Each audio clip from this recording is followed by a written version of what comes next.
اللہ الرحمن الرحیم الحمد للہ رب العالمین والصلاة والسلام علی اشرف الانبیاء والمرسلین وعلی آلہ وصحبہ اجمعین اما بعد اعوذ باللہ من الشیطان الرجیم بسم اللہ الرحمن الرحیم واصبر نفسک مع الذین يدعون ربهم بالغداة والعشی یریدون وجہہ ولا تعد عیناک عنہم تريدون زینة الحیاة الدنیا ولا تطع من اغفلنا قلبه عن ذکرنا واتبع هواه وكان امره فرطا صدق اللہ العظیم۔ بزرگان محترم، اس وقت ذہن میں کوئی اور بات، کوئی اور مضمون تھا جو سوچ کر کے آیا تھا کہ اس پر کچھ باتیں کہوں گا، لیکن مفتی صاحب نے اپنی باتوں میں جب یہ آیت پڑھی اور حضرت قاری صاحب نے جن آیات کو تلاوت فرمائی جو دونوں میں بڑی مناسبت رکھتی ہے، تو پھر ذہن میں آیا کہ اسی آیت کے سلسلے میں کچھ باتیں عرض کر دی جائیں۔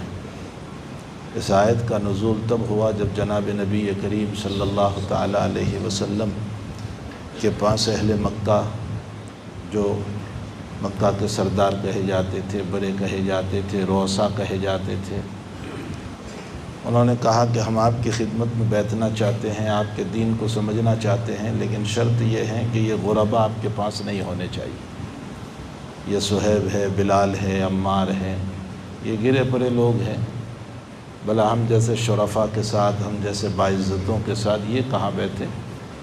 اس لیے یہ جب ہم بیٹھے تو یہ لوگ نہیں ہونے چاہیے۔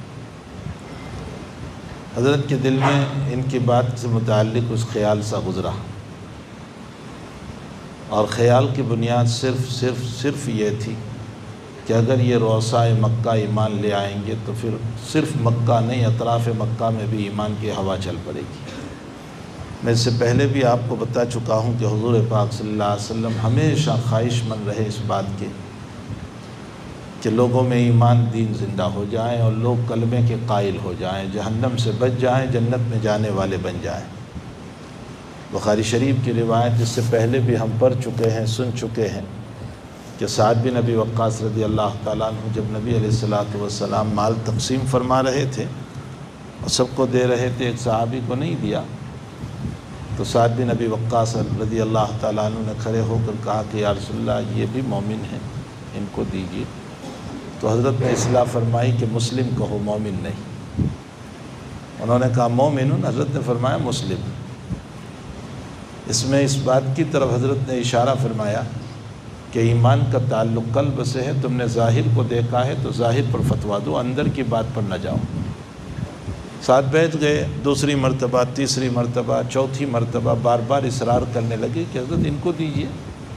حضرت نے ایک جملہ فرمایا کہ سعد تم تو مجھ سے جیسے لڑ رہے ہو، یہ پیار محبت کی بات تھی، اپنوں سے اسی طرح بات کی جاتی ہے۔ فرمایا جیسے تم مجھ سے لڑ رہے ہو، اور سعد مستجاب الدعوات صحابی ہے، سعد رضی اللہ تعالیٰ عنہ جو ہے وہ مستجاب الدعوات صحابی ہے۔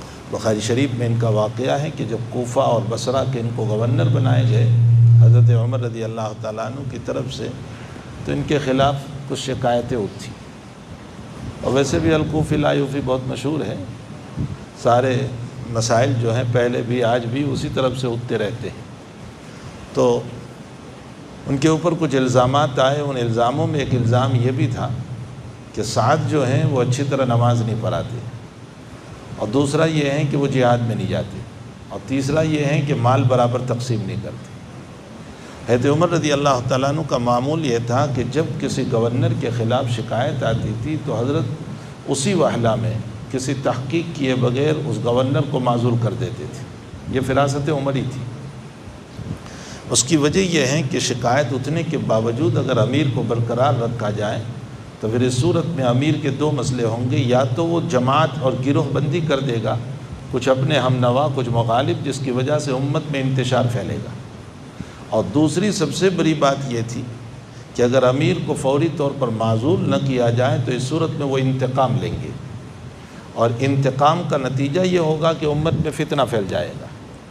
اس لیے حضرت عمر رضی اللہ تعالیٰ عنہ کی فراست یہ تھی کہ وہ فوری طور پر معزول کر دیتے تھے اور اپنے پاس بلانے کے بعد تحقیق فرماتے تھے۔ اسی لیے بخاری شریف میں ہے کہ جس وقت عراق فتح ہوا تو حضرت عمر رضی اللہ تعالیٰ عنہ کی رائے یہ ہوئی کہ بھئی مال غنیمت بہت تقسیم ہو چکا، اب میری رائے یہ ہے کہ عراق والوں ہی کو یہ زمین واپس کر دی جائے، وہ اس کے مالک ہیں، ان کو دے دی جائے۔ عبد الرحمن ابن عوف رضی اللہ تعالیٰ عنہ اور دیگر صحابہ نے فرمایا کہ حضرت آج تک یہ ہوتا چلا آیا ہے کہ مجاہدین پر تقسیم ہو جاتی ہے اور آپ نے تقسیم نہیں کی، آپ تقسیم کرنے کو منع کر رہے ہیں۔ بہرحال اس سلسلے میں جو ہے مشورے چلے اور ان مشوروں کے اندر بہت ساری باتیں آئیں۔ پھر حضرت عمر رضی اللہ تعالیٰ عنہ سے یہ کہا گیا کہ آپ یہ کیوں کہہ رہے ہیں کہ تقسیم نہ کی جائے؟ تو فراست عمری یہ ہے کہ حضرت عمر نے فرمایا کہ بھئی آج تک جو مال تقسیم ہوتا ہوا چلا آیا ہے تو ماشاءاللہ اللہ نے تم لوگوں کو کافی دے دیا ہے، تمہاری اولادوں کی اولادیں پل جائیں اتنا اللہ نے دیا ہے۔ یہ اہل عراق جو ہیں ان کی زمین بھی اگر تم لوگوں کو دے دی جائے تو نتیجہ یہ ہوگا کہ تمہاری اولاد کے پاس بہت کچھ ہوگا اور صاحب زمین غریب ہو کر کے تم سے بھیک مانگے گی۔ میں نہیں چاہتا ہوں کہ اسلام لانے کے بعد مسلمان دوسروں سے بھیک مانگتا رہے۔ میں یہاں اپنے بچوں کو، جہاں بخاری میں یہ روایت آتی ہے، یہ کہتا ہوں کہ حضرت عمر جب یہ کہہ رہے ہیں کہ کوئی مسلمان کسی کے پاس بھیک مانگتا رہے تو یہ کیسے مناسب ہے کہ کوئی عالم کسی کے پاس زکوٰۃ کی بھیک مانگتا رہے؟ امت کا فریضہ یہ ہے کہ امت اپنے علماء کو جن کے پیچھے نماز پڑھ رہی ہے ان علماء کا وہ اکرام کریں کہ علماء کرام کو کبھی کسی کے سامنے ہاتھ پھیلانے کی ضرورت نہ پڑے اور وہ اپنی زندگی آرام کے ساتھ گزر سکے۔ ایک طرف تو ہم کہہ رہے ہیں کہ اس کے پیچھے اقتدا کر رہے ہیں اور دوسری طرف اقتدا کو ایک طرف رکھ کر اپنے سامنے کھڑے کر کے ان کو ایک محتاجگی کی شکل بنا کر کے کھڑے کرتے ہیں، یہ بہت غلط بات ہے، یہ بے حرمتی ہے اہل علم کی۔ تو ہمیں ان مسائل کو سوچنا چاہیے۔ بہرحال حضرت عمر کی فراست بڑی زبردست تھی، یہ موقع نہیں ہے عمر کی فراست کو کھولنے کا۔ حضرت عمر رضی اللہ تعالیٰ عنہ کے باب میں جو حضور پاک صلی اللہ علیہ وسلم نے یہ فرمایا تھا کہ لو کان بعدی نبی، معلوم ہوتا ہے کہ وہ فراست آپ کو عطا فرمائی تھی جو اللہ نے نبیوں کو عطا فرمائی تھی۔ جس وقت حضرت عباس اور حضرت علی رضی اللہ تعالیٰ عنہما نے یہ مطالبہ کیا کہ یہ جو حضور پاک صلی اللہ علیہ وسلم کی وقف کردہ زمین ہے جو امت کے لیے وقف تھی، لا نورث ما ترکنا صدقہ، جو فدق کی زمین وغیرہ جو تھی وہ وقف تھی، فرمایا کہ یقینی بات ہے کہ حدیث تو ہمیں معلوم ہو گئی اور اب اس سلسلے میں ہمارا کوئی میراث کا مطالبہ نہیں، لیکن ہمارا مطالبہ یہ ہے کہ تولیت ہمیں دی جائے، یعنی ہم متولی بنیں۔ حضرت عمر رضی اللہ تعالیٰ عنہ نے فرمایا کہ دیکھو مجھے حرج نہیں ہے، تم متولی بنیے، لیکن تم اس میں ایسے کام کرو گے جیسے نبی اکرم صلی اللہ علیہ وسلم نے کیا، جیسے ابو بکر نے کیا اور آج تک میں نے کیا۔ ایک بات۔ دوسری بات یہ ہے کہ مشترک طور پر متولی رہو گے، علیحدہ نہیں، تم دونوں مل کر کام کرو گے۔ سارے صحابہ بیٹھے ہوئے تھے، متفق علیہ فیصلہ ہو گیا، تولیت پناہ ان کو دے دیا گیا۔ حضرت علی رضی اللہ تعالیٰ عنہ کی طبیعت میں بڑی وسعت تھی، بہت سخاوت تھی۔ حضرت عباس رضی اللہ تعالیٰ عنہ کا مسئلہ تھوڑا سا جو ہے اپنی دل کی مسئلہ تھا اور بہت ساری روایت سے حضرت عباس کی مزاج بھی معلوم ہوتا ہے۔ کچھ وقت تک تو چلے ہیں اور اس کے بعد دونوں میں اختلاف ہو گیا، تو دونوں کے دونوں پھر حضرت عمر کے پاس تشریف لائے اور فرمایا کہ حضرت ہم چاہتے ہیں تولیت میں جو ہے تقسیم ہو جائے، آدھے پر میں آدھے پر۔ بلکہ حضرت عباس تو مسلم شریف کی روایت میں ہے، فرمایا ھذا الخائن اللائن، یہ خائن اور لائن ہے، یعنی حضرت علی کو کہہ رہے ہیں، بہت یعنی سخت جملے بول رہے ہیں۔ وہاں حضرت امام نووی فرماتے ہیں کہ چچا بمنزلے باپ کے ہوتا ہے، باپ کو بولنے کا حق ہوتا ہے، اس پر کوئی اشکال نہیں ہو سکتا ہے۔ حضرت عباس چچا تھے، وہ کہہ سکتے تھے۔ فرمایا میرے اور اس کے درمیان تقسیم کر دیجیے۔ اب سارے صحابہ بیٹھے ہوئے ہیں۔ حضرت عمر رضی اللہ تعالیٰ عنہ فرمایا دیکھو میں نے تم کو پہلے سے کہا تھا کہ مشترک طور پر تولیت کر سکتے ہو تو کیجئے ورنہ واپس کیجئے۔ عبد الرحمن ابن عوف اور یہی سعد بن ابی وقاص رضی اللہ تعالیٰ عنہ کہتے ہیں حضرت جھگڑا دور کر دیجئے، تقسیم کر دیجئے۔ فرمایا نہیں، یہ نہیں ہو سکتا ہے، مل کر کے تولیت پناہ کرنا ہو تو کیجئے ورنہ واپس کیجئے، میں کر لوں گا۔ اس میں حکمت کیا تھی، کیوں نہیں تقسیم کیا؟ محدثین نے جو یہ مسئلہ کھولا ہے، فرمایا عمر کی فراست یہ تھی کہ اصل میں یہاں تقسیم کر دیتے تو بحیثیت وراثت بیٹی کو آدھا ملتا ہے، جب ایک بیٹی ہو تو اس کو آدھا ملتا ہے، تو حضرت فاطمہ کی نسبت پر حضرت علی ہے، گویا کہ آدھا ہو گیا۔ اور آدھا بچ گیا وہ عصبہ کو ملتا ہے، اور عباس عصبہ ہے جو چچا ہے، تو آدھا ان کو۔ فرمایا ابھی تو عمر تولیت کے طور پر تقسیم فرماتے، لیکن ان کی آنے والی اولاد نسل در نسل شاید اس کو ملکیت نہ سمجھ لے بحیثیت میراث اور عصبہ، اس لیے حضرت عمر نے تقسیم نہیں فرمایا۔ قربان جائیے، یہ فراست کہاں سے لائیں جو حضرت عمر رضی اللہ تعالیٰ عنہ کو اللہ تعالیٰ نے عطا فرمائی تھی۔ بہت زبردست فراست حضرت عمر رضی اللہ تعالیٰ عنہ کو اللہ تعالیٰ نے عطا فرمائی تھی۔ تو خیر میں یہ کہہ رہا تھا کہ کس بات سے کس بات پر نکل گیا، میں تو حضرت عمر کی کوئی بات اور سنا رہا تھا، ذہن سے نکل گئی میری۔ تو حضرت عمر رضی اللہ تعالیٰ عنہ کو اللہ تعالیٰ نے بڑی زبردست فراست عطا فرمائی تھی۔ ہمیں چاہیے کہ ہم وَاصْبِرْ نَفْسَكَ مَعَ الَّذِينَ يَدْعُونَ رَبَّهُمْ بِالْغَدَاةِ وَالْعَشِيِّ يُرِيدُونَ وَجْهَهُ سے میں نے بات شروع کی تھی کہ نبی اکرم صلی اللہ تعالیٰ علیہ وسلم کی چاہت یہ تھی کہ جو ہے یہ روسائے قریش کی چاہت تھی کہ ہم آپ کے پاس آئیں، لیکن یہ آپ کے پاس نہ بیٹھے۔ حضرت کے دل پر تھوڑا سا خیال گزرا، لیکن اس خیال کی وجہ جو تھی نا وہ یہ نہیں تھی کہ حضرت کوئی کفار کی طرف مائل ہو گئے تھے، الیاذ باللہ ثم الیاذ باللہ ثم الیاذ باللہ، ہزاروں بار الیاذ باللہ۔ اس پر مجھے یاد آیا کہ حضرت سعد رضی اللہ تعالیٰ عنہ جو کوفہ کی شکایتیں اٹھی تھی، تو حضرت عمر نے فوراً معزول کر دیا اور سعد کو اپنے پاس بلایا اور فرمایا تمہارے خلاف یہ 3 شکایت۔ اس پر آپ نے فرمایا کہ میں اسی طرح نماز پڑھاتا ہوں جیسے میں نے نبی اکرم صلی اللہ علیہ وسلم کو دیکھا، اور جہاں تک جہاد کے مسائل ہیں میں جاتا ہوں اور مال میں انصاف کرتا ہوں۔ حضرت عمر نے فرمایا مجھے بالکل معلوم ہے، لیکن شکایت جب آئی ہے تو مجھے تحقیق ضروری ہے۔ اب 2 آدمیوں کو بھیجا اور کہا کہ ہر مسجد میں کھڑے ہو کر اعلان کرو کوفہ کی کہ جس کو شکایت ہو وہ بتا دے یہاں۔ ہر مسجد میں سب نے کہا کہ 7 بڑے اچھے آدمی۔ ایک مسجد بنو عبس ہے، کوفہ میں تھی اس وقت، اس میں ایک آدمی کھڑا ہوا اور اس نے یہی 3 شکایتیں دہرائی۔ حضرت سعد بن ابی وقاص رضی اللہ تعالیٰ عنہ نے اسی وقت بد دعا دی اور یوں کہا کہ اللہ اگر یہ اپنے وعدے اپنی باتوں میں جھوٹا ہے اور صرف اپنی شان اپنا مقام بتانے کے لیے یہ سب باتیں کر رہا ہے، تو اے اللہ یہ جہاد کا الزام لگا کر کہ یہ بتانا چاہتے ہیں کہ مجھے زندگی پیاری ہے اسی لیے میں نہیں جا رہا ہوں، تو مجھے زندگی پیاری نہیں، اے اللہ اسی کو لمبی زندگی دے اور اس کو لمبی زندگی کے فتنے میں مبتلا کر۔ اور اس نے مجھ کو یوں کہا ہے کہ میں مال برابر تقسیم نہیں کرتا، تو اے اللہ تو جانتا ہے مجھے مال سے محبت نہیں ہے، میں انصاف کرتا ہوں لیکن اسی کو مال کے فتنے میں مبتلا کر۔ بخاری شریف میں ہے کہ اس کی اتنی لمبی عمر ہوئی کہ یہاں کی پاپر اوپر کی جو ہے پردہ جو ہے وہ یہاں آ گیا تھا اور وہ یوں اٹھا کر کے چلتا تھا اور بھیک مانگتا تھا، اور اتنی عمر بھکاری اور اوپر سے جوان لڑکیوں کو چھیڑتا تھا جس پر لوگ اس کو مارتے تھے۔ کسی نے اس کو پوچھ لیا، بخاری شریف میں ہے کہ یہ کیا حال ہے تیرا؟ فرمایا سعد کی بد دعا نے مجھے ہلاک کر دیا، سعد کی بد دعا نے مجھے ہلاک کر دیا۔ معلوم یہ ہوتا ہے کہ کسی کی بد دعائیں جو ہیں نا وہ انسان کو کبھی گناہوں میں بھی مبتلا کر دیتی۔ یہ مسئلہ نہیں ہے کہ روزی روٹی سے ہم محروم ہو جائیں، یہ مسئلہ نہیں ہے کہ موت ہو جائیں، یہ مسئلہ نہیں ہے کہ بیماریاں آ جائیں، بلکہ کبھی گناہوں میں بھی ہمیں مبتلا کر دیں۔ ہمارے حضرت شیخ مولانا محمد زکریا صاحب رحمۃ اللہ علیہ اس روایت پر یوں ارشاد فرماتے ہیں کہ بھائی اہل اللہ کی بد دعا سے بچا کرو، ان کی الٹی بھی سیدھی ہوتی ہے۔ اور اس کے بعد فرمایا کہ میرے والد صاحب مولانا یحییٰ صاحب رحمۃ اللہ علیہ کا جب انتقال ہوا تو میرے والد صاحب کسی اہل اللہ کی خواب میں آئے اور یوں کہا کہ زکریا سے کہہ دینا کہ اللہ والوں کی بد دعاؤں سے بچے، ان کی الٹی بھی سیدھی ہوتی ہے۔ اب یہ مطلب سمجھ میں نہیں آیا تو اپنے پیر و مرشد مولانا خلیل احمد صاحب سہارنپوری رحمۃ اللہ علیہ صاحب بذل المجہود کے پاس تشریف لے گئے اور فرمایا کہ اس کا مطلب مجھے سمجھ میں نہیں آ رہا ہے کہ الٹی بھی سیدھی ہوتی ہے کا کیا مطلب؟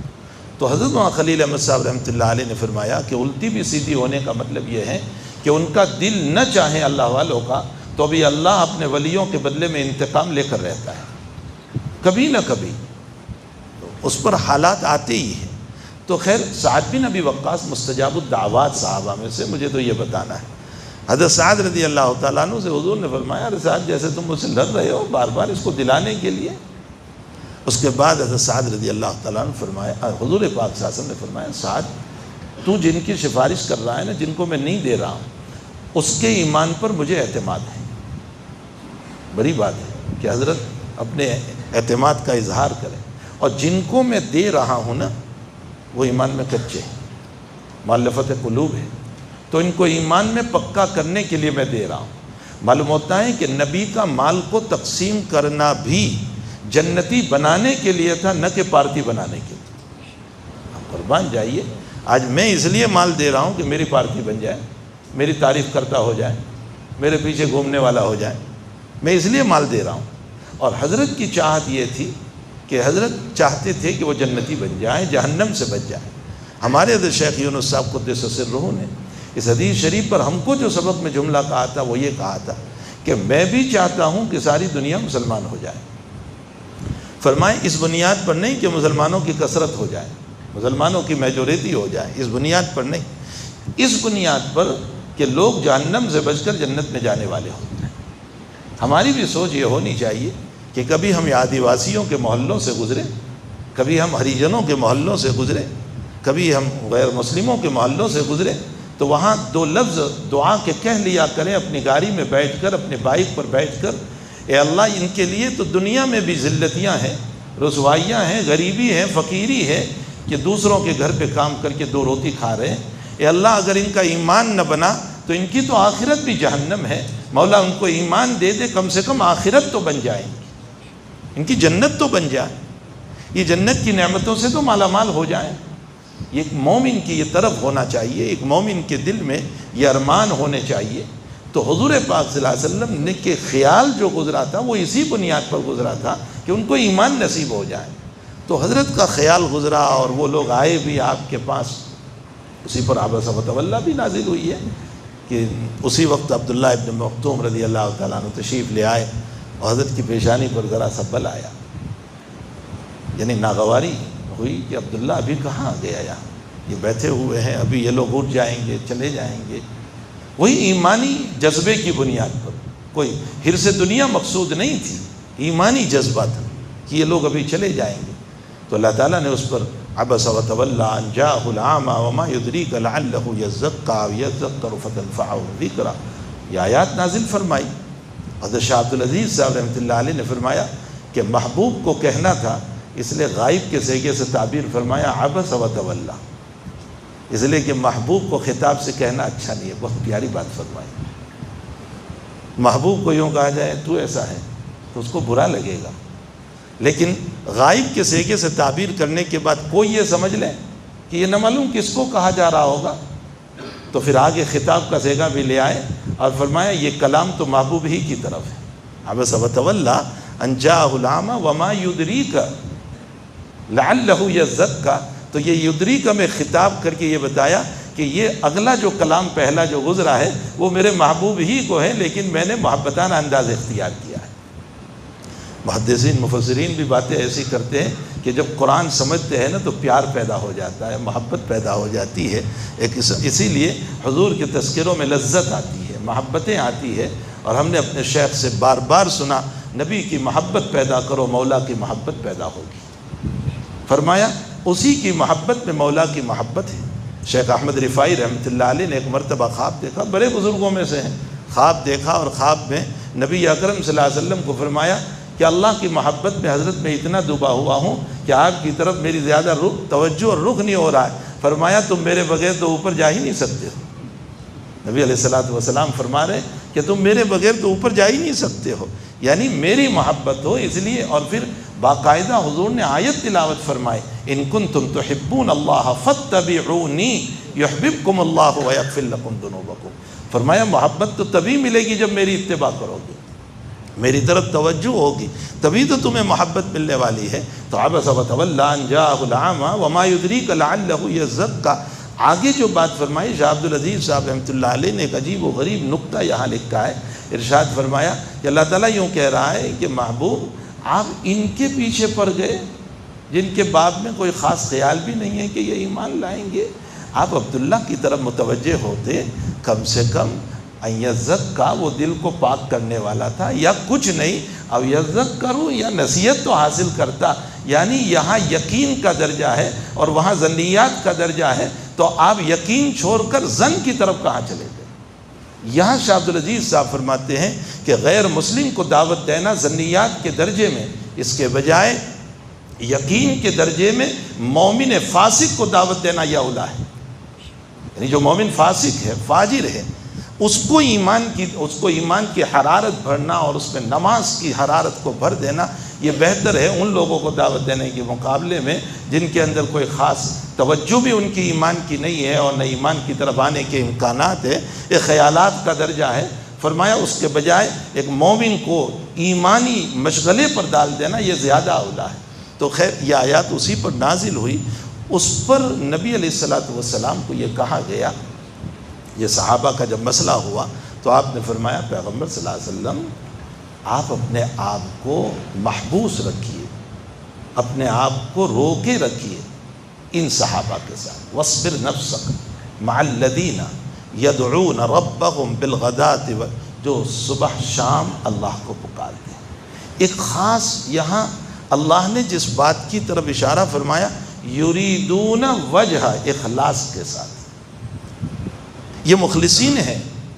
اگرچہ یہ دنیا کے کنگال ہے لیکن دل کے مالدار ہیں، اللہ یہ کہنا چاہتا ہے یہ دنیا کے کنگال ہے، ان کے پاس کچھ نہیں، فتح پرانے کپڑے ہیں ان کے پاس، لیکن یہ دل کے بڑے مالدار ہیں، ان کا اخلاص والا دل ہے، تو آپ ان کے ساتھ رہیے۔ یریدون وجہ، اس سے آگے فرمایا وَلَا تَعْدُ عَيْنَاكَ عَنْهُمْ، پیغمبر آپ کی نظریں تو ان سے ہٹنی بھی نہیں چاہیے، حالانکہ شاگرد ہیں آپ کے طلبہ ہیں، لیکن استاد محترم، اور وہ بھی کوئی ایسا استاد کہ دنیا لاکھوں استاذ بھی ایسا پیش نہیں کر سکتے، ایسا استاد ہے، ان کو کہا جا رہا ہے وَلَا تَعْدُ، بلکہ ایک جگہ فرمایا فَقُلْ سَلَامٌ عَلَيْكُمْ، فرمایا یہ سلام کریں اس سے پہلے آپ ان کو سلام کریں۔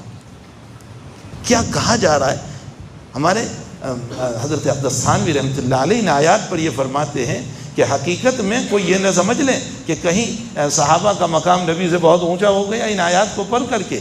فرمایا صحابہ کا مقام اپنی جگہ ہے، لیکن ان آیات کے ذریعے سے امت کو تعلیم دینا مقصد ہے کہ ہمیشہ مخلصین کے ساتھ رہنا، غیر مخلص کے ساتھ نہ رہنا، اور مخلصین مل جائیں تو آگے بڑھ کر کے سلام کرنا، امت کو کہا جا رہا ہے۔ بہرحال میرے بھائیو، ہمیں چاہیے کہ ہم اللہ والوں کی جو بزرگان دین ہیں ان کی صحبت اختیار کریں، ان کے ساتھ رہیں۔ حضرت نے جو ابھی آیات تلاوت فرمائی اس میں یہی کہا گیا ہے کہ کون ہے الذین یذکرون اللہ قیاما وقعودا وعلی جنوبہم ویتفکرون فی خلق السماوات والارض۔ تو ہمیں اپنی زندگی کو اللہ کی طرف متوجہ کرنے کے لیے ظاہر سی بات ہے کہ صحبت سے بہت کچھ بنتا ہے۔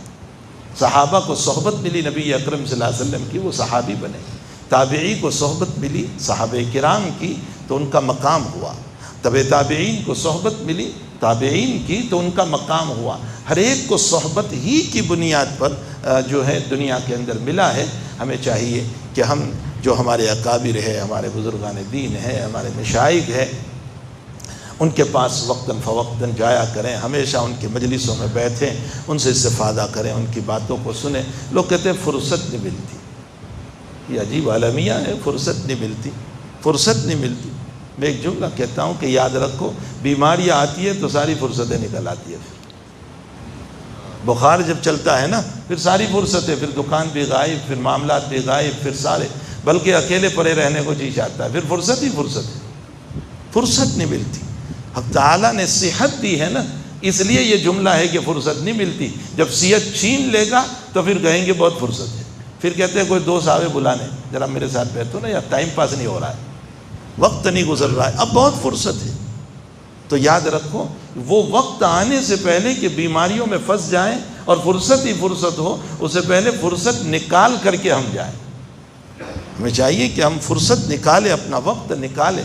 حقیقت یہ ہے کہ ہم فرصت کے انتظار میں، فرصت ہمارے انتظار میں ہے۔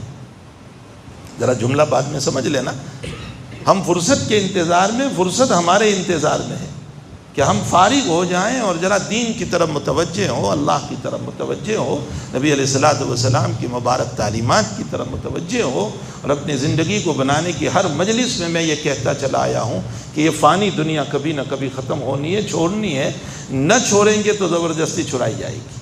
زبردستی چھڑائی جائے گی، وہ موت کا جھپٹا ہمیں چھڑا کر کے رہے گا، اس سے پہلے ہم ہی خود اپنے دل کو تھوڑے سے علیحدہ کرنے کی کوشش کریں، ہم خود ہی کچھ نہ کچھ علیحدہ کرنے کی کوشش کریں تاکہ ہماری موت کے موقع پر پریشانیوں کا سامنا نہ ہو، پھر ہمیں دنیا چھوڑنے کا غم نہ ہو، پھر ہمیں جو ہے وہ بے چینیاں نہ ہو جو دنیا چھوڑنے کے اوپر ہوا کرتی ہے۔ تو اخلاص بہت بڑی چیز ہے۔ وَلَا تَعْدُ عَيْنَاكَ عَنْهُمْ میں يُرِيدُونَ وَجْهَ جو اہم جملہ ہے۔ اخلاص بہت بڑی چیز ہے۔ میری آپ کی زندگی میں اخلاص ہوگا تو انشاءاللہ تعالی چھوٹے سے چھوٹا عمل کامیابی کی طرف لے جائے گا، اور اخلاص نہیں ہے تو بڑے سے بڑا عمل جو ہے میرے منہ پر مار دیا جائے گا۔ جس عورت کو اللہ تعالیٰ نے باوجود کہ فاحشہ تھی، بدکار تھی، بنی اسرائیل کا مشہور واقعہ ہے کہ فاحشہ اور بدکار تھی، لیکن اس عورت کو جو اس نے جانور کو پانی پلا دیا، کتے کو پانی پلا دیا، یا وہ مرد تھا یا وہ عورت تھی، روایت کا اختلاف ہے، بہرحال اس نے پانی پلا دیا، اس کے پانی پلانے میں اخلاص تھا، ورنہ عمل بہت چھوٹا ہے، اس کے پانی پلانے میں اخلاص تھا۔ اس اخلاص کی بنیاد پر حق تعالیٰ نے اس کے سارے گناہوں کو معاف کر دیا، کبائر کو معاف کر دیا۔ اور روایتوں میں ہے کہ قیامت کے دن جن 3 آدمیوں کو بلایا جائے گا، اس میں ایک عالم، اور دوسرا جو ہے سخی، اور تیسرا جو ہے مجاہد، اور اللہ تعالیٰ پوچھیں گے کہ تمہیں طاقت دی تھی، تمہیں علم دیا تھا، تمہیں دولت، اور وہ اپنے بیان کرے گا کہ میں نے علم بہت پڑھایا، میں نے تقریریں کی، بہت درس دیا، بہت اشاعت کی، یا بہت مال خرچ کیا، یا یہ ہے کہ بہت میدان میں نکلا اور بہت لڑا تیرے خاطر۔ تعالیٰ کہیں گے سب دنیا کے لیے تو نے کیا تھا، یا تو اس لیے کہ لوگ تجھے علامہ کہے اور تجھے تیری شان ہو اور تیرے ہدایہ تحائف ملے، اور دل میں بس یہی نیت تھی کہ میں بڑا بن کر کے زندگی گزاروں، باقی دل میں تیرا اللہ نہیں تھا۔ اسی طرح مجاہد کا جواب، سخی کا جواب، اللہ تعالیٰ یہی جواب دیں گے ان کو بھی کہ تو نے اس لیے سخاوت کی تھی کہ لوگ تجھے حاتم طائی کہے، لوگ تیری تعریف کریں، یا مجاہد کو کہ تو بہادری بتا رہا تھا اور پھر اس کے لیے جہنم کا فیصلہ ہوگا۔ اس روایت میں آپ غور فرمائیں، حضور پاک صلی اللہ علیہ وسلم کی ایک ایک بات میں جو ہے نا بہت گہرائی ہے۔ اس روایت میں غور فرمائیں، تینوں کے اعمال کتنے بڑے ہیں، عالم کا علم کتنا بڑا، کتاب العلم پورا حضرات محدثین نے لکھا اس پر، علم کتنی بڑی چیز، سخاوت کتاب الزکوٰۃ ساری بھری پڑی ہے، اس مجاہد کتاب الجہاد سارا بھرا پڑا ہے۔ محدثین نے صرف ایک ایک مسئلے کے اوپر 40 صفحات لکھ ڈالے، یعنی کتنے اونچے اعمال ہے، لیکن ذرا سے فطور نیت کی بنیاد پر جانا، ذرا سے فطور نیت کی بنیاد۔ مجھے وہ روایت یاد آ گئی جو حدیث الغار کہی جاتی ہے، اور تینوں کے تینوں غار میں گئے تو بارش سے بچنے کے لیے بڑی چٹان آئی اور دروازہ بند ہو گیا اور نکلنا مشکل ہو گیا، تو تینوں نے جو دعائیں کی ہیں وہ اپنی زندگی کے ان اعمال کو یاد کر کے، کہ مثلا میری بہن کے ساتھ میں نے معاملہ درست کر لیا تھا، وہ میرا غلط نیت تھی، لیکن بعد میں میری بہن نے اتق اللہ کہا، یعنی وہ مجھ سے قرض مانگتی تھی، غربت کی بنیاد، چچازاد بہن تھی، وہ غربت کی بنیاد پر قرض مانگتی تھی، تو میں ہمیشہ کہتا تھا کہ مجھے حوث پوری کر لینے دے، وہ منع کرتی تھی۔ ایک مرتبہ بہت مجبور ہو گئی، اس کی غریبی بہرحال اس کو مجبور کر رہی ہے، تو اس نے میری شرط قبول کر لی، اور میں جب اس کے پاس گیا 100 دینار دیے اس کو، اور میں جب اس کے پاس گیا، اس کا جملہ تھا اتق اللہ، اللہ سے ڈر، اور اس خاتم کو حلت کے بغیر حلال نہ کر، یعنی نکاح کے بغیر حلال نہ کر۔ میرے بھائیو، یہاں معلوم ہوتا ہے کہ کسی کی مجبوری سے ہمیں غلط فائدہ نہیں اٹھانا چاہیے، کسی کی مجبوری سے ہم غلط فائدہ نہ اٹھائیں۔ وَمَكَرُوا وَمَكَرَ اللَّهُ وَاللَّهُ خَيْرُ الْمَاكِرِينَ، میری بھی تدبیر ہے، اللہ کی بھی تدبیر ہے، میری تدبیریں اللہ کے سامنے فیل ہوگی۔ ہم کسی کی مجبوریوں سے فائدہ نہ اٹھائیں۔ میں مختصر عرض کروں، حضرت مولانا منظور صاحب نعمانی رحمۃ اللہ علیہ نے اپنے زمانے کا ایک واقعہ اپنی موجودگی کا لکھا ہے کہ لکھنؤ میں ہندو مسلم فسادات ہوئے، بہت زبردست فسادات تھے، اور کئی دنوں تک جو ہیں وہ کرفیو رہا، کئی دنوں تک۔ تو مولانا نے اپنے بچوں کو اور متعلقین سے کہا کہ دیکھو بھائی، یہ ریڑھی چلانے والے، ریڑھی یعنی وہ ٹرائی سیکل جو پاؤں سے چلاتے ہیں نا، تو کہا کہ یہ لوگ جو ہے بیچارے روز کا کما کر روز کھاتے ہیں، آج کئی دنوں سے بند ہیں، کیا کھاتے ہوں گے یہ لوگ؟ ذرا پولیس محکمے سے اجازت لے کر کچھ کھانے کا نظام کرو۔ اب تقسیم کر رہے ہیں، پولیس نے اجازت دی، تھوڑا تھوڑا تقسیم کیا جا رہا ہے۔ ایک گھر پہ دستک دی تو اندر سے کہا گیا کہ بھئی لیڈیز آئیں، عورت آئیں، کوئی مرد نہ آئے۔ جب عورتیں اندر گئی تو وہ عورتیں آ کر کے رونے لگی، حضرت ماں منظور صاحب کی بیٹیاں تھیں اور ان کے رشتہ دار کی عورتیں تھیں، وہ رونے لگی۔ انہوں نے کیا بات ہے؟ فرمایا ہم گئے تو اس عورت نے عجیب و غریب داستان سنائی۔ اس نے یہ کہا کہ تم جانتی ہو کہ میرا شوہر 6 سال پہلے ایک غلط مقدمے میں پھنسا دیا گیا، جو آج جو شرارت چل رہی ہے، تو فرمایا ایک غلط مقدمے میں پھنسا دیا گیا، اس کو فرضی مقدمہ تھا۔ شروع میں تو 2-4 مہینے ہاں ہو ہمارا چلتا ہے، حضرت حضرت حضرت حضرت، پھر کون یاد کرتا ہے؟ آج حضرت بہت سارے ہیں، کوئی یاد نہیں کرتا۔ 2-4 مہینے تو کچھ تعاون ہوا، مدد ہوئی، اس کے بعد لوگ بھول گئے مدد کرنا۔ اب کہتی ہے کہ مجھے گھر کا کرایہ بھی دینا ہے، اپنی یہ بچی ہے میری جو 11 سال 12 سال کی ہو چکی ہے، اس کا خرچہ بھی ہے، اسکول کا خرچہ، اور اس کے ساتھ مجھے وکیل کی فیس بھی دینا ہے، اور میں بڑی مجبوریوں میں ہوں۔ اس مجبوری میں نے ایک مرتبہ ارادہ کیا کہ میں خودکشی کر لوں، تو میں ندی کے کنارے گئی شام میں، رات میں، اور میں نے چاہا کہ میں کود جاؤں، لیکن پھر میری بیٹی میرے سامنے تھی کہ میرا اس کا کیا قصور ہے؟ میرے زمین نے مجھے دستک دی، میں وہاں سے واپس آئی اور ایک ٹرائسیکل سے انتظار میں کھڑی تھی، اور اچانک جو ہے ایک گاڑی آئی، اور چونکہ رات کا وقت تھا اور زبردستی سے انہوں نے مجھ کو گاڑی میں بٹھا لیا اور میری زندگی سے کھلواڑ کیا، اور یہ کہا کہ تجھ جیسی خوبصورت مرانی کرتی ہے، تو ہماری خواہشات پوری کر، ہم تیری ضرورت کو پوری کرتے رہیں گے۔ فرمایا میری مجبوری مجھ کو وہاں لے گئی، اور میں اپنی ذات کو بیچ رہی ہوں اور لائر کا خرچہ دے رہی ہوں۔ آج تک تم کہاں گئے تھے کہ اتنا سا کھانا لے کر آئے ہو؟ یہ واقعہ جس وقت حضرت ماں منظور صاحب رحمۃ اللہ علیہ کے سامنے آیا تو حضرت بہت دیر تک روتے رہے۔ اس کے بعد حضرت نے فرمایا کہ قیامت کے دن اللہ نے مجھ کو اگر یہ پوچھ لیا کہ منظور احمد تیرا درس حدیث تجھے مبارک، چونکہ حضرت درس حدیث دیتے تھے، یہ معارف الحدیث جو ہے وہ درس حدیث ہے، فرمایا تیرا درس حدیث تجھے مبارک اور تیرا درس قرآن تجھے مبارک، میری ایک بندی اپنی مجبوری کی بنیاد پر، غریبی کی بنیاد پر اپنی ذات کا سودا کر رہی تھی اور تجھ سے قریب رہ رہی تھی، تجھے کبھی غیرت نہیں آئی کہ تو تحقیق کر کے اس کا تعاون کرے، تو منظور احمد کے بچنے کی کوئی شکل نہیں ہو سکتی۔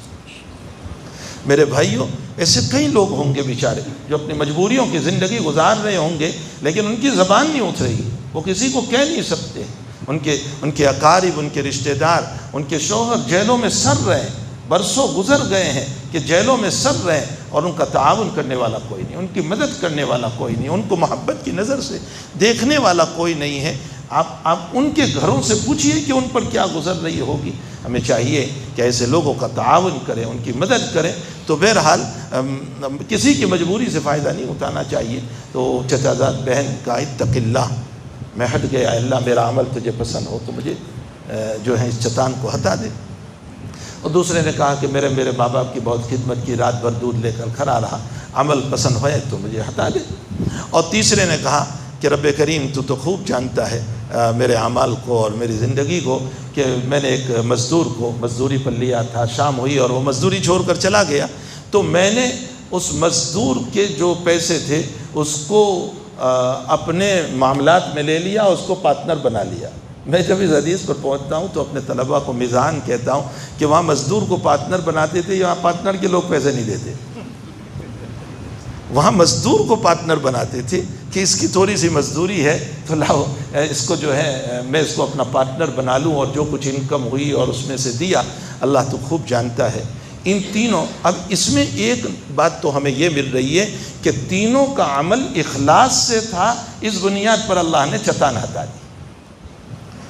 دوسری بات، حضرت جی مولانا یوسف صاحب رحمۃ اللہ علیہ فرماتے، لوگوں نے حضرت جی کو صرف دعوت و تبلیغ کا امیر ہی سمجھا، وہ تو بہت بڑے محدث تھے، بہت بڑے محدث تھے۔ تحاوی شریف کی شرح دیکھیں تو پتہ چلے گا حضرت جی مولانا یوسف صاحب رحمۃ اللہ علیہ کی۔ حضرت جی مولانا یوسف صاحب رحمۃ اللہ علیہ نے فرمایا کہ اس حدیث شریف پر اگر آپ غور کریں تو ان تینوں کے تینوں نے اپنی عبادات کو پیش نہیں کیا مصیبت میں، اپنے معاملات پیش کیے۔ کسی نے یہ نہیں کہا کہ اللہ میں بہت نمازی ہوں، اس کو ہٹا دے، میں بہت روزے دار ہوں، اس کو ہٹا دے، میں بہت حج کرتا ہوں، اس کو ہٹا دے، بہت عمرے کرتا ہوں، اس کو ہٹا دے۔ ان میں سے کسی نے عبادات کو پیش نہیں کیا، فرمایا معاملات کو پیش کیا کہ میرا معاملہ میری بہن کے ساتھ صحیح، میرا معاملہ میرے مزدور کے ساتھ صحیح، میرا معاملہ میرے ماں باپ کے ساتھ صحیح۔ فرمایا ان تینوں کے معاملات صحیح تھے، اللہ نے دنیا کی چٹان کو ہٹایا۔ امت محمدیہ اگر تم اپنے معاملات کو صحیح کرو گے، اللہ جہنم کی چٹان کو ہٹا دے۔ بہت گہری بات حضرت نے فرمائی ہے۔ تو خیر بہرحال میرے بھائیو، اللہ تعالیٰ ہمیں اخلاص عطا فرمائے، للہیت عطا فرمائے، اس کے رضا کے لیے کرنے کی توفیق عطا فرمائے، اور اہل اللہ کی صحبت، اللہ والوں کی صحبت میں بیٹھنے کی ہم سب کو توفیق عطا فرمائے۔ میں تو خود آپ لوگوں کا شکر گزار ہوں کہ بھائی آپ آئے تو مجھے دو چار بات جو ہیں بیان کرنے کا موقع ملا، اس لیے کہ بیج ہو کھیت نہ ہو تو بیج لے کر کیا کرتے رہیں گے۔ آپ لوگوں نے اپنا کھیت پیش کیا، تو ظاہر سی بات ہے کہ جب کوئی کھیت پیش کرتا ہے تو ہم اس کے شکر گزار ہوتے ہیں کہ جزاک اللہ، میرے پاس گیہوں کے بہت اعلیٰ دانے ہیں، لیکن کھیت ہی نہیں ہے تو میں اس کو کہاں ڈالوں گا۔ تو آپ لوگوں نے اپنے دل کا کھیت پیش کیا، حق تعالیٰ اب اس کھیت کے اندر رویدگی پیدا فرما دے۔ اللہ تعالیٰ جو ہے اس کے اندر سے ان پودوں کو نکالے جو اخلاص والے ہو، اللہ کی رضا والے ہو، اللہ کی محبت والے ہو، اور اس کی خوشنودی والے ہو، نبی اکرم صلی اللہ علیہ وسلم کی محبت والے ہو۔ کتاب العلم کی روایت ہے، نبی علیہ السلام فرماتے ہیں مثلی و مثل ما بعثنی اللہ بالعلم والہدی کمثل الغیث الکثیر، میں جس علم و ہدایت کو لے کر آیا ہوں، آپ صلی اللہ علیہ وسلم فرماتے اس کی مثال بارش کی طرح ہے۔ تو محدثین تو اس میں مناسبت یہ بیان کرتے ہیں کہ بارش زمین پر آتی ہے تو زمین میں رویدگی پیدا ہوتی ہے، یعنی مردہ زمین زندہ ہو جاتی ہے۔ یہ دونوں میں مناسبت ہے۔ ہمارے حضرت جی معاذ صاحب رحمۃ اللہ علیہ کا جملہ جو ہمارے حضرت شیخ یونس صاحب قدس سرہ سے ہم نے سنا تھا کہ حضرت جی معاذ صاحب رحمۃ اللہ علیہ نے ایک مرتبہ اس پر یوں ارشاد فرمایا تھا کہ اللہ کے نبی یوں کہنا چاہتے ہیں، موجودہ زمانے میں سمجھاتے ہوئے فرمایا، اللہ کے نبی علیہ السلام یہ کہنا چاہتے ہیں تم دنیا بھر کی چیزوں کو کھا لو پی لو، لیکن پیاس تو پانی ہی سے بجھتی ہے۔ آئس کریم کھائی، پانی لاؤ، کولڈ ڈرنک پیا، پانی لاؤ، کوک پیا، پانی لاؤ۔ ارے بھائی تم نے ابھی ٹھنڈا پیا، بھائی پیاس تو پانی ہی سے بجھتی ہے۔ فرمایا اللہ کے نبی نے اپنے علم و ہدایت کی مثال پانی سے دے کر بتایا، تم ساری دنیا کے علوم حاصل کر لو، تمہارے دل کی پیاس اور تسکین تو میرے ہی ہدایت سے ہونے والی ہے، میرے ہی علم سے ہوگی، اس کے بغیر تمہارے دلوں کو سکون نہیں ملے گا۔ لائر بنے، ڈاکٹر بنے، سب کچھ بن جائیں، لیکن دلوں کا سکون تو نبی کی تعلیمات میں ہے، حضور پاک صلی اللہ علیہ وسلم کی مبارک تعلیمات میں ہے۔ الا بذکر اللہ تطمئن القلوب۔ اس لیے ہمیں اللہ کے نبی کی تعلیمات کو سیکھنا چاہیے، اہل علم کے پاس، علماء کے پاس، مشائخ کے پاس جانا چاہیے، اس کو سیکھنا چاہیے، وقت نکالنا چاہیے، فرصت نکالنا چاہیے، ٹائم نکالنا چاہیے اور جا کر کے سیکھنا چاہیے۔ اللہ مجھے بھی توفیق دے، آپ سب کو توفیق عطا فرمائے۔ ہم تمام ہی محتاج ہیں، ہم تمام ہی محتاج ہیں، سب کے سب محتاج ہیں اللہ کے۔ ساری زندگی عبادت کرتے رہو پھر بھی محتاج ہیں۔ اس نے خود ہم کو فقیر کہہ دیا ہے، یا ایھا الناس انتم الفقراء، فقیر ہیں ہم تو اس کے دروازے کے۔ تو فقیر کو شان نہیں بتانی چاہیے، فقیر کو شان نہیں بتانی چاہیے۔ ہمارے شیخ یونس صاحب ایک مرتبہ تشریف لائے، دوسری مرتبہ، پہلی مرتبہ جب آئے تھے پھر دوسری مرتبہ آئے، تو میں نے ابا خرید کر لیا تھا، تو جب بخاری شریف کے لیے جانے لگے تو میں ابا لے آیا۔ میں نے کہا حضرت اس کو پہن کر کے چلیں، کہنے لگے چل ہٹ، کس کو شان بتائیں؟ نبی کے دسترخوان پر بیٹھ کر نبی کو شان بتاؤں؟ یہ جملہ کہہ کر حضرت رو پڑے، نبی کے دسترخوان پر بیٹھ کر نبی کو شان بتاؤں؟ تو میں نے ذرا تھوڑی دیر ٹھہر گیا میں، اور پھر میں نے کہا حضرت ذرا پہن لیجئے نا۔ تو پھر پہن تو لیا، لیکن جا کر کے خوب سنائی۔ پھر یعنی جب سبق شروع ہوا تو اتنی سنائی، مجھے اتنی سنائی، کہا اس کو شان بہت پسند ہے، اس کو یہ پسند ہے، اس کو یہ مجھے زبردستی پہنا کر لایا۔ خیر اسی میں ہماری تربیت تھی، اسی میں اصلاح تھی ہماری، کہ حضرت جب بولتے تھے محبتانہ انداز میں تو دل کی اصلاح ہوتی تھی۔ تو بہرحال ہمیں چاہیے کہ ہم نبی کے دسترخوان پر بیٹھیں، اور کیا اپنی مسجد میں آئیں، اللہ کے دسترخوان پر بیٹھیں اور اپنی شان بتائیں گے کہ میرا سجدہ، میری نماز، میں اپنے اوقات بتاؤں اس کو۔ اوقات کس کو بتائے جاتے ہیں؟ اوقات جو چھوٹے ہوں ان کو بتائے جاتے ہیں، چھوٹا اپنے بڑوں کو کیا اوقات بتائے گا۔ اسی لیے عبداللہ ابن مبارک رحمۃ اللہ علیہ کے باب میں آتا ہے کہ کبھی کبھی ان کو بیان میں رونا آتا تھا تو وہ کھانسی شروع کر دیتے تھے۔ حضرت کے حالات میں لکھا ہے کہ وہ جب بیان فرماتے تھے کبھی رونا آ جاتا تھا تو جان بوجھ کر کھانسی شروع کر دیتے تھے تاکہ مجمع کو پتہ چلے کہ آنکھوں کا بہنا زکام کی بنیاد پر ہے، کھانسی کی بنیاد پر ہے، اور یہ پتہ نہ چلے کہ درد کی بنیاد پر ہے، اللہ کے غم کی بنیاد پر ہے۔ اللہ ہم سب کو نصیب فرمائے۔ وہ لوگ اپنے آپ کو چھپاتے تھے، کیسے چھپاتے تھے؟ جیسے ہم گناہوں کو چھپاتے ہیں، ہم جیسے گناہوں کو چھپاتے ہیں نا، ویسے وہ اخلاص کو چھپاتے تھے تاکہ ظاہر نہ ہونے پائیں۔ اللہ تعالی ہمیں وہ دولت نصیب فرما دے، اس کے لیے مانگنا بھی چاہیے۔ میں نے اس سے پہلے بھی دعا بتائی تھی کہ نبی علیہ الصلوۃ والسلام فرماتے اللہم انی اسألک مسألۃ الخیر، اے اللہ میں تجھ سے سوال کرنے کا طریقہ مانگتا ہوں، خیر کا طریقہ مانگتا ہوں۔ اے اللہ مجھے مانگتے بھی نہیں آتا، میں تجھ ہی سے مانگتا ہوں، تو مجھے مانگنے کا طریقہ سکھا۔ تو اللہ سے خود مانگنے کا طریقہ ہمیں مانگنا چاہیے، ورنہ ہمیں کہاں مانگتے آتا ہے۔ ہمیں تو الفاظ بھی ٹھکانے کے نہیں ہوتے، کبھی کبھی وہ الفاظ بول جاتے ہیں کہ جو شان خداوندی میں مناسب بھی نہیں ہوتے، جو مانگنا بھی مناسب نہیں ہوتا ہے۔ اور ایک بات یاد رکھیں، دعاؤں میں ذرا حضوری دماغ رکھیں، اس طرح نہ مانگا کریں کہ حضور یہ دماغ نہ ہو، کبھی استجابت دعوت کا وقت ہوتا ہے، مصیبت خود ہی لے آئیں گے، ایسا نہ کریں، دماغ کو حاضر رکھیں۔ اسی لیے غفلت کے ساتھ نوافل پڑھنے کو منع کیا گیا۔ جب نیند آ رہی ہو نا تو نماز نفل نہیں پڑھنا چاہیے، منع ہے، نبی علیہ السلام نے منع فرمایا۔ غفلت اور نیند کے ساتھ قرآن کریم کی تلاوت کو منع فرمایا، یہ منع کیا گیا۔ اور ایک بات، قرآن کریم کی تلاوت کی آئی، لوگ کیسٹ رکھ دیتے ہیں اور باتیں کرتے رہتے ہیں۔ یاد رکھو قرآن کریم کی توہین ہے، یہ عظمت قرآن کے خلاف ہے۔ قرآن کھلونا نہیں ہے میرا، قرآن ٹائم پاس نہیں ہے کہ کسی مقری کی ہم نے کیسٹ کو رکھ دی اور باتیں کرتے جا رہے ہیں۔ قرآن کی عظمت ہے۔ ہمارے حضرت مفتی مظفر حسین صاحب رحمۃ اللہ علیہ فرمایا کرتے تھے، جو میرے ترمذی شریف کے استاذ ہیں، ناظم مظاہر علوم سہارنپور تھے، حضرت یوں فرمایا کرتے تھے جو قرآن کی توہین کرتا ہے تو کلام ربانی کی توہین پر حق تعالی اس کے کلام کو دنیا میں ذلیل کرتا ہے۔ جب میں نے اس کے کلام کی توہین کی تو میرے کلام کی عزت کیسے ہو سکتی؟ سیدھی سی بات ہے۔ اگر ہم اپنے کلام کا احترام کرانا چاہتے ہیں تو اللہ کے کلام کا احترام کریں۔ اس لیے یہ غلط باتیں ہیں کہ کسی مقری کی قرات کو، کسی قاری صاحب کی قرات کو رکھ دیا اور اپنی باتوں میں لگے ہوئے۔ اگر آپ نہیں سننا چاہتے تو خامخواہ قرآن کو کیوں چلا رہے ہیں اس طرح؟ تو یہ قرآن کریم کی بے حرمتی ہے، اس طرح نہیں کرنا چاہیے۔ تو بہرحال ہمیں چاہیے کہ قرآن مقدس کی تعظیم کریں، اکرام کریں۔ تو حضرت مفتی صاحب رحمۃ اللہ، خیر مفتی صاحب کی باتیں تو بہت ساری، اللہ تعالی ہم سب کو عمل کی توفیق عطا فرمائے۔ وصلی اللہ علی نبینا محمد و آلہ و صحبہ اجمعین برحمتک یا ارحم الراحمین۔ درود شریف پڑھ لیں۔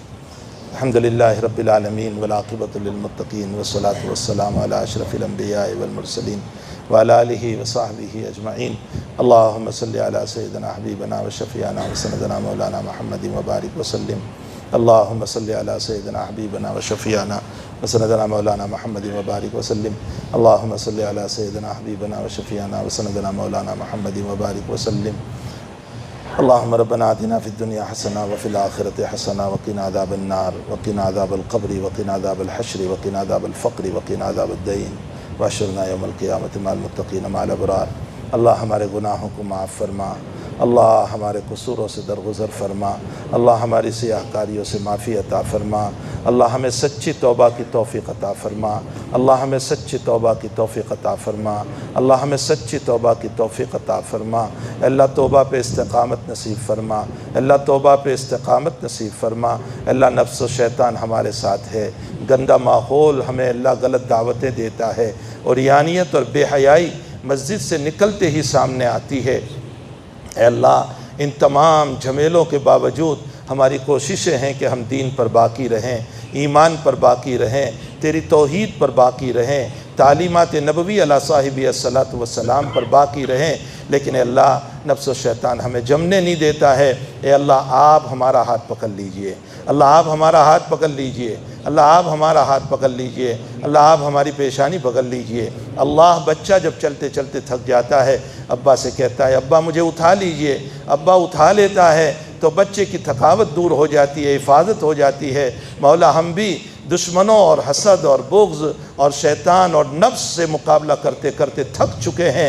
اللہ آپ اپنی رحمت کی آغوش میں ہمیں اٹھا لیجئے، اللہ آپ اپنی رحمت کی آغوش میں ہمیں اٹھا لیجئے، اللہ آپ ہمیں اپنی رحمت کی آغوش میں اٹھا لیجئے۔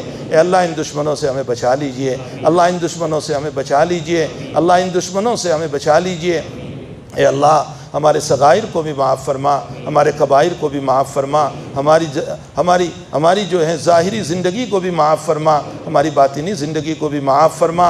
اے اللہ ہماری خلوتوں کو بھی معاف فرما اور ہماری ظاہری مجالس کو بھی معاف فرما۔ اللہ ہماری راتوں کو بھی معاف فرما، ہمارے دنوں کو بھی معاف فرما، ہمارے نجی مسائل اور نجی معاملات کو بھی معاف فرما، اور اے اللہ جلوتوں میں ہونے والے گناہوں کو بھی معاف فرما۔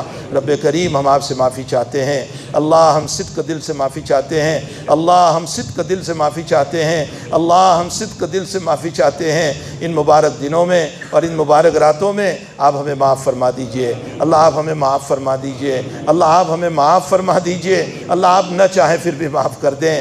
اگر آپ نے ہم کو دیکھا تو ہماری معافی نہیں ہو سکتی ہے، ہم تو نالائق ہیں، ہم تو غدار ہیں، ہم تو تیری نعمتیں کھا کر اس زمین پر ناشکری کرتے ہیں، ہم ریاکار ہیں، ہم مکار ہیں۔ اے اللہ جب ہم سجدہ کرتے ہیں ریاکاری والا تو شاید زمین بھی ہم کو کہتی ہوگی تیرا سر جلدی اٹھا لے، تو تو مجھ کو بھی گندا کر رہا ہے۔ اے اللہ ہم گندے ہیں، ہمارا دل گندا ہے۔ اے اللہ اگر آپ نے ہم کو دیکھا تو ایک بھی مستحق نہیں ہے۔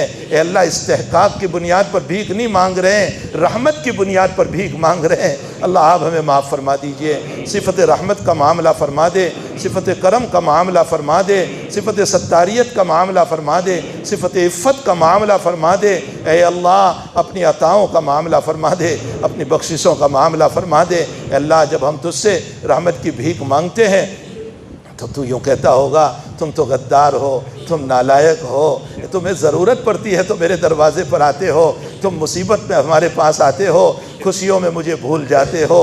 اے اللہ صحیح ہے جتنے عنوان تو دے سکتا ہے وہ سارے ہم میں موجود ہیں۔ ہم غدار ہیں، ہم نالائق ہیں، ہم تارک صلاۃ ہیں۔ اے اللہ ہم برائیاں کرنے والے ہیں، لیکن اللہ تو یہ بھی کہتا ہوگا میری رحمت میرے ابو بکر کو ملتی تھی، عمر عثمان علی کو ملتی تھی، ابو عبیدہ اور سعد کو ملتی تھی، فاطمہ رقیہ ام کلثوم کو ملتی تھی، لیکن اے اللہ وہ تو سب قبر میں چلے گئے، کہاں سے لائیں اب ان کو؟ جیسے ہی ہیں ہم ہیں، جیسے ہی ہیں ہم ہیں۔ اے اللہ پھر ہم تیرے ساتھ میں کلمہ پڑھ رہے ہیں، لا الہ الا اللہ محمد الرسول اللہ صلی اللہ علیہ وسلم۔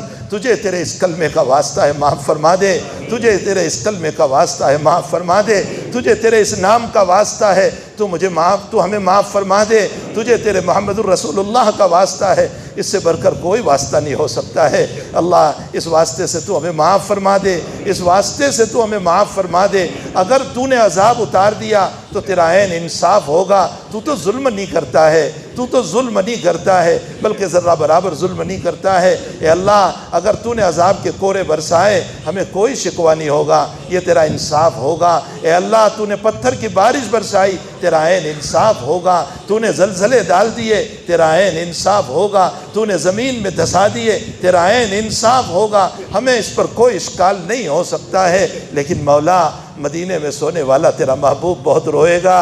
اے اللہ مدینے میں سونے والا تیرا محبوب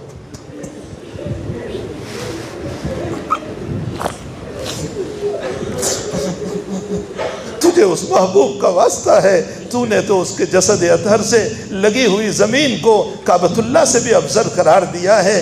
جے اللہ جو مٹی کعبہ سے افضل ہو اس کا جسد کتنا افضل ہوگا، تجھے اس کے جسد کا واسطہ ہے، تجھے اس کے دل کا واسطہ ہے، تجھے اس کی روتی ہوئی آنکھوں کا واسطہ ہے، تجھے اس کے آنسوؤں کا واسطہ ہے۔ مولا ہمیں معاف فرما دے اور ہماری پکڑ نہ فرما، ہمیں معاف فرما دے اور ہماری پکڑ نہ فرما، ہمیں معاف فرما دے اور ہماری پکڑ نہ فرما۔ اللہ ہمارے گناہوں کی نحوست سے ہمیں ظالموں کے حوالے نہ فرما۔ تو نے کس کے حوالے کر دیے؟ جن کے دل پتھر بنے ہوئے ہیں، اے اللہ جو تلوار چلاتے ہوئے نہیں شرماتے ہیں، جن کے ہاتھوں میں ہچکچاہٹ نہیں آ رہی ہے، جو ماؤں کی گود کو چیرتے ہوئے اے اللہ ان کے دل پر اثر نہیں ہو رہا ہے، جو معصوموں کا سر پھوڑتے ہوئے جنہیں رحم نہیں آ رہا ہے، اے اللہ اے اللہ اے اللہ اے ربا اے ربا اے ربا اے ربا اے رب اے رب اے رب، ایک ابا کو بلاتے ہیں دوڑ کر آ جاتا ہے، ربا آپ اپنی رحمت کے ساتھ آ جائیے۔ آپ نے ہم کو کن کے حوالے کر دیے؟ آپ نے ہم کو کن کے حوالے کر دیے؟ جن کے دل غرور سے بھرے ہوئے ہیں، تکبر سے بھرے ہوئے ہیں، نفرتوں سے بھرے ہوئے ہیں، عداوتوں سے بھرے ہوئے ہیں، دشمنیوں سے بھرے ہوئے ہیں۔ اللہ جن کے غرور نے یہ جملہ کہا کہ مسلمانوں کا رب مر چکا ہے، اگر زندہ ہوتا تو ان کی مدد کرتا۔ اللہ تو مرتا نہیں ہے، تو حی لا یموت ہے، تو حی لا یموت ہے۔ ہمیں تیری مصلحتوں پر ایمان ہے، ہمیں تیری حکمتوں پر ایمان ہے، لیکن مولا تو نے موسیٰ کی قوم کو فرعون کو غرق کر کے خوش کر دیا تھا اور ان کو ہنسایا تھا۔ یہ تو تیرے محبوب کی امت ہے، اپنے محبوب کی امت کی راتیں بھی رونے میں گزر رہی ہے، دن بھی رونے میں گزر رہے ہیں، جیلیں بھری ہوئی ہے، قید خانے بھرے ہوئے ہیں، عورتیں رو رہی ہیں، بچے تڑپ رہے ہیں۔ مولا کریم اے اللہ موسیٰ کی قوم کو فرعون کو غرق کر کے خوش کیا تھا، مولا اپنے محبوب کی امت کو کب خوش کرے گا؟ ان کے ہونٹوں پر مسکراہٹیں کب ڈالے گا؟ اے اللہ مقدر میں ہدایت ہے تو دے دے، ان کو رحم والا دل بنا دے، ان کو کرم والا دل بنا دے، ان کو ایمان والا دل بنا دے، ان کو عظمتوں والا دل بنا دے، اتفاق و محبت والا بنا دے، محمد الرسول اللہ کی غلامی میں داخل فرما دے۔ نہیں ہے تو اپنا فیصلہ فرما دے، نہیں ہے تو فیصلہ فرما دے، نہیں ہے تو فیصلہ فرما دے۔ اللہ آپ کس کے حوالے کر رہے ہیں ہم کو؟ اللہ ہم گنہگار صحیح، بدماش صحیح، لیکن کلمہ تیرا پڑھ رہے ہیں۔ آپ ان کے حوالے نہ کیجئے ہم کو، آپ ان کے حوالے نہ کیجئے ہم کو، آپ ان کے حوالے نہ کیجئے ہم کو۔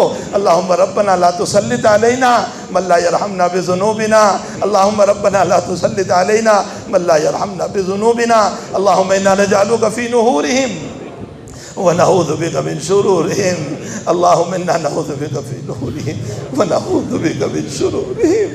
اے اللہ ہمارے ملک پر رحم فرما، اتفاق پیدا فرما، اتحاد پیدا فرما۔ اے اللہ قانونی مسئلوں میں پھنسے ہوئے ہیں، نجات عطا فرما۔ بے قصور جیل میں پڑے ہوئے ہیں، مولا رہائی دے دے، مولا رہائی دے دے۔ ان کے بچے تڑپ رہے ہیں برسوں سے، ان کی بیویاں تڑپ رہی ہے۔ اے اللہ ان کے سہاگن اجڑ چکے ہیں، شوہر کے ہوتے ہوئے شوہر نہیں ہے، باپ کے ہوتے ہوئے باپ نہیں ہے۔ رحم کا معاملہ فرما دے، ہم کس سے کہیں اللہ؟ ہم اپنے دکھڑے کس کو سنائیں؟ ہمارے دکھڑوں کو سننے والا کوئی نہیں ہے۔ ہم جہاں جاتے ہیں ہم کو کہتے ہیں تم تو ایم کلاس ہو، تم تو مسلم ہو، جاؤ تمہاری سنوائی نہیں ہوگی، ہماری سنوائی کوئی نہیں کر رہا ہے۔ اللہ تو کندھا دے دے، ہم تیرے کندھے پر سر رکھ کر بہت رونا چاہتے ہیں، اللہ بہت رونا چاہتے ہیں۔ تیرے مکان میں بیٹھ کر ہم تیرے سامنے رو رہے ہیں، اللہ ہماری آنسوؤں کی لاج رکھ لے، اللہ ہماری آنسوؤں کی لاج رکھ لے، اے اللہ ہماری آنسوؤں کی لاج رکھ لے۔ اللہ ہمارے بیماروں کو شفا عطا فرما، شفا دائمہ عطا فرما۔ اے اللہ ہمارے مرحومین کی مغفرت فرما، ان کی قبروں کو نور سے منور فرما، ہمارے والدین کی مغفرت فرما۔ اے اللہ انہوں نے ہمارے پیچھے محنت نہ کی ہوتی تو ہم دو لفظ کے قابل بھی نہیں تھے۔ مولا ان کی قبروں کو نور سے منور فرما، ان کے درجات کو بلند فرما۔ اللہ ہمارے مشائخ کی قبروں کو نور سے منور فرما، ہمارے اساتذہ کی مغفرت فرما۔ اے اللہ ہمارے متعلقین و محبوبین کی مغفرت فرما، ہم سے منسلک رہنے والوں کی مغفرت فرما، ہم سے محبت کرنے والوں کی مغفرت فرما، ہمارے محسنین کی مغفرت فرما، تعلق رکھنے والوں کی مغفرت فرما، ہمارے شاگردوں کی مغفرت فرما۔ اے اللہ پوری امت مسلمہ کی مغفرت فرما۔ اے اللہ ہمارے عوام و خواص کی حفاظت فرما، مرد و عورت کی حفاظت فرما، علماء صلحاء کی حفاظت فرما، دعوت و تبلیغ کی حفاظت فرما، مدارس مراکز کی حفاظت فرما، خانقاہوں کی مرکزوں کی حفاظت فرما، سب کے کاروبار کی حفاظت فرما۔ اے اللہ دکانوں کی حفاظت فرما، جائیداد کی حفاظت فرما، کھیتیوں کی حفاظت فرما۔ تو ہی کر سکتا ہے مولا، تیری حفاظت کے بغیر کچھ نہیں ہو سکتا ہے، تو ہی کر سکتا ہے۔ دنیا تو سارے اسباب ہے، مسبب الاسباب تو ہی ہے۔ اے اللہ سب کی حفاظت کے فیصلے فرما دے، فیصلے فرما دے، فیصلے فرما دے۔ رب کریم اگر تیرا فیصلہ ہو گیا تو تو مقلب القلوب ہے، تو مصرف القلوب ہے، تو دلوں کا پھیرنے والا ہے۔ تیرے فیصلے کے سامنے سب کی تدبیر ہیچ ہو جائے گی، سب کی تدبیر بیکار ہو جائے گی، سب کی تدبیر ضائع ہو جائے گی۔ اے تدبیروں کے بنانے والے مولا اور اے تقدیروں کے لکھنے والے مولا، ہماری تقدیروں کو بدل دے۔ اے اللہ برائی کو خیر سے بدل دے، اے اللہ شر کو برائی اچھائی سے بدل دے، ظلم کو انصاف سے بدل دے، ظلم کو انصاف سے بدل دے، ظلم کو انصاف سے بدل دے۔ اے الہ العالمین ہماری مظلومیت کو ختم فرما دے، ہماری مظلومیت کو ختم فرما دے، ہماری مظلومیت کو ختم فرما دے۔ پوری دنیا کے اندر امن و امان قائم فرما۔ اے اللہ ہمارے حرمین الشریفین کی حفاظت فرما، مقامات مقدسہ کی حفاظت فرما، تمام مساجد کی حفاظت فرما۔ اے الہ العالمین یہ مجمع تیرے سامنے بیٹھ کر آہو جاری کر رہا ہے، رو رہا ہے، ان کے دلوں کی تمنائیں ہیں۔ مولا کریم تو ہی سب کی تمنا کو بہتر جانتا ہے، سب کے جائز مقاصد کو پورے فرما، تمناؤں کو پوری فرما، دلی مرادوں کو پورا فرما۔ اے اللہ دلی مرادوں کو پورا فرما، اے اللہ دلی مرادوں کو پورا فرما۔ اے اللہ جو جس پریشانی میں ہے سب کی پریشانیوں کو دور فرما دے، جو مقروض ہے بیچارے قرض میں دور رہے ہیں ان کے قرض کی ادائیگی کی صورت پیدا فرما دے۔ اے اللہ جو اپنے جوان اولادوں کو لے کر بیٹھے ہوئے ہیں، نکاح نہیں ہو رہے ہیں، ان کے نکاح کا انتظام فرما۔ اے اللہ جو بے اولاد ہے انہیں سارے اولاد عطا فرما۔ اے اللہ جو اولاد والے ہیں ان کی اولادوں کو آنکھوں کی ٹھنڈک بنا، بگڑنے سے، پھسلنے سے، ضلالت گمراہیوں سے، غلط صحبتوں سے، غلط دوستیوں سے ہماری نسلوں کی حفاظت فرما۔ اللہ ہماری اولادوں کو ہماری تمناؤں سے زیادہ بہتر بنا۔ ربنا حب لنا من ازواجنا وذریاتنا قرۃ اعین وجعلنا للمتقین اماما۔ اے اللہ انہیں متقیوں کا امام بنا دے، ہماری اولادوں کو متقیوں کا امام بنا دے، ہماری نسلوں کو امام بنا دے، ہمارے اہل و عیال کے گناہوں کو معاف فرما، ہمارے بیویوں کے گناہوں کو معاف فرما، ان کی خطاؤں سے درگزر فرما، ان کی زندگیوں میں صحت عافیت عطا فرما، تندرستی توانائی عطا فرما، ہم سب کی بیماریوں سے حفاظت فرما۔ اے اللہ محتاجگی والی بیماریوں سے ہم سب کی حفاظت فرما۔